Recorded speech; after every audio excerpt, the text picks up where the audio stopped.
Hello students, let's read the question. So the question is, rachis represents entire lamina, midrib of the leaf, midrib breaking into leaflets, tip of the petiole. तो अगर देखा जाए rachis कहाँ पे होगा, जैसे example अगर हम देखें जो कंपाउंड लीफ है, कंपाउंड लीव्स जो होते हैं इनमें अगर हम देखें, इनमें जो पिन्नेट होता है,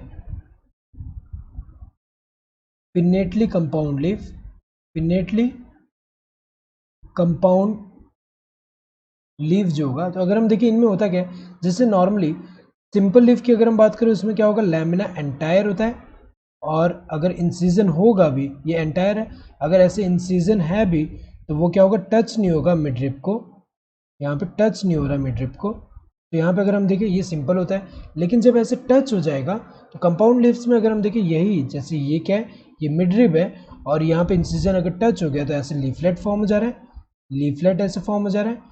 ये जो लीफलेट है ये किस पे है, ये जो है अगर हम देखिए इंसीजन, तो ये वाला क्या था, ये मिडरिप है, मिडरिप, तो ये वाला भी क्या है, मिडरिप भी है, और यहाँ इंसीजन से लीफलेट्स फॉर्म हो रहे हैं, ये क्या है,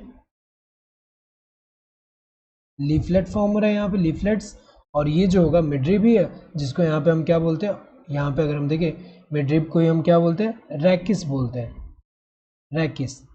सो अगर देखा जाए यहाँ पे करेक्ट आंसर क्या होगा, ये क्या रिप्रेजेंट कर रहे हैं, midrib of the leaf, leaf का, क्योंकि एक लीफ जो है उसी में इंसिजन होकर लीफलेट फॉर्म हो रहे हैं, और उसका मिडरिप जो है उसको रैकिस बोल रहे हैं.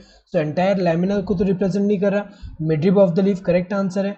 यहाँ पे लीफ का मिडरिप ये रिप्रेजेंट कर रहा है, मिडरिप ब्रेकिंग इनटू लीफलेट्स ये तो गलत है देन, क्योंकि मिडरिप ब्रेकिंग इनटू लीफलेट्स ऐसा तो नहीं हो रहा.